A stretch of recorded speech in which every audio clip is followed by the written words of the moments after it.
Hi everyone, welcome to my new blog. এবং সবাইকে good morning. আশা করি সবাই ভালো আছো। চলো ব্লগটা স্টার্ট করা যাক। তো বোন ফোন করেছিল, ঘুরতে গেছিলো, তো ওকে বলছিলাম কবে বাড়ি আসবি, ভীষণ মিস করছিলাম ওকে।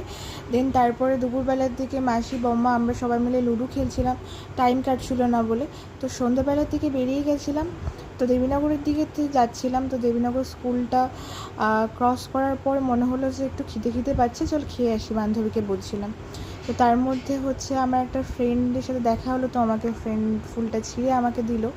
তো দেওয়ার পর তো ফুলটা দেখে আমার ভীষণ মনটা খুশি হয়ে গেল, আর ফুল জিনিসটা আমি ভীষণ পছন্দ করি। দেন তারপরে এটা হচ্ছে আমাদের কল্যাণগড় বাজার। তো কল্যাণগড় বাজার থেকে ক্রস করার পর দেখলাম যে রামজি যাচ্ছে, রোড শো করছিল রামনবমীর জন্য সবাই। তো ডিজে নিয়ে সবাই নাচানাচি করছিল, সবাইকে দেখছিলাম।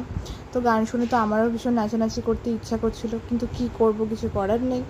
তো সবাইকে দেখছিলাম নাচানাচি করছিল। তো আমার বান্ধবীকে বলছিলাম, কী রে, এর মধ্যে কোনো ছেলেকে পছন্দ হলো? ও বললো যে না আমার প্রেম তো ভালোই লাগে না।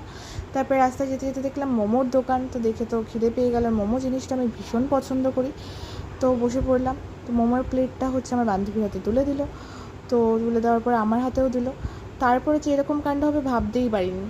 এত বিচ্ছিরি খেতে ছিল মোমোটা, যে ধারণার বাইরে। রিয়াকশানটা হয়তো দেখতেই পাচ্ছি, একদম ভালো হয়নি, কিন্তু কী করবো, কিছু করার নেই, খেতে তো হবেই।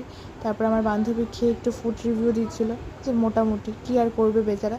তাও রিয়াকশানটা দেখতে পাচ্ছে, মুখটা কেমন করছে, একদমই ভালো ছিল না মোমোটা, ফালতু ছিল। তো বাড়ি চলে এসেছি। টাটা সবাইকে, সবাই ভালো থেকো, সুস্থ থেকো, এবং দেখা হচ্ছে নেক্সট ব্লগে। টাটা।